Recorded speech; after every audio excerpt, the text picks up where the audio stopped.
Hi everyone. तो जो हम कहानी सुनेंगे उसका टाइटल है दोस्ती का असली मतलब। क्या होता है, एक स्कूल में दो लड़के होते हैं। उनका नाम अमन और रोहन होता है।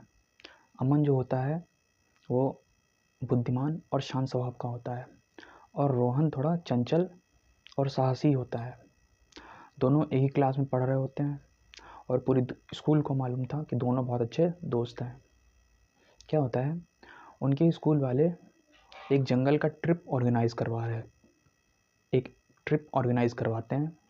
अब ट्रिप बहुत एडवेंचरस थी, तो रोहन और अमन दोनों अपना बैग्स पैक कर लेते हैं और ट्रिप पे जाने की तैयारी करते हैं।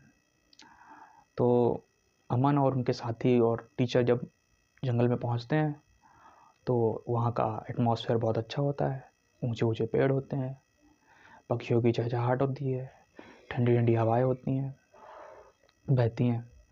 तो जैसे जैसे वो लोग जंगल के अंदर जाते हैं, जंगल और घना होता जाता है और रास्ता और भी मुश्किल हो जाता है। तो थोड़ी देर बाद अमन और रोहन देखते हैं कि वो अपने ग्रुप से बिछड़ गए हैं और रास्ता भटक गए हैं।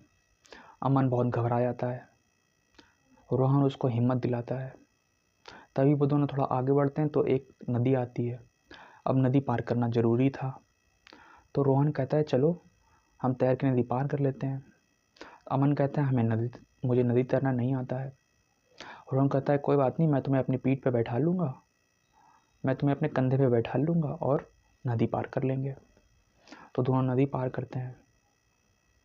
अब रात हो गई थी, भूख लग रही थी, ठंड भी थी हल्की हल्की।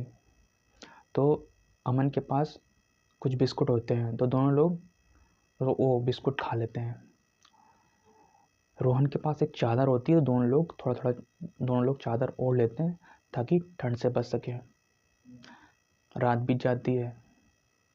फिर अगले दिन सुबह में दोनों लोग रास्ता ढूंढते हैं। रास्ते में थोड़ा आगे बढ़ते हैं तो उनके बाकी साथी और टीचर उन्हीं लोग को ढूंढ रहे होते हैं। तो फिर सब लोग मिल जाते हैं और वापस स्कूल जाते हैं।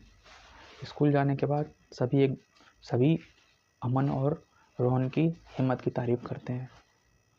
तो इससे हमें सीखने को मिलता है, दोस्ती का मतलब सिर्फ हंसना और बोलना नहीं, बल्कि कठिन समय में एक दूसरे का साथ देना भी है।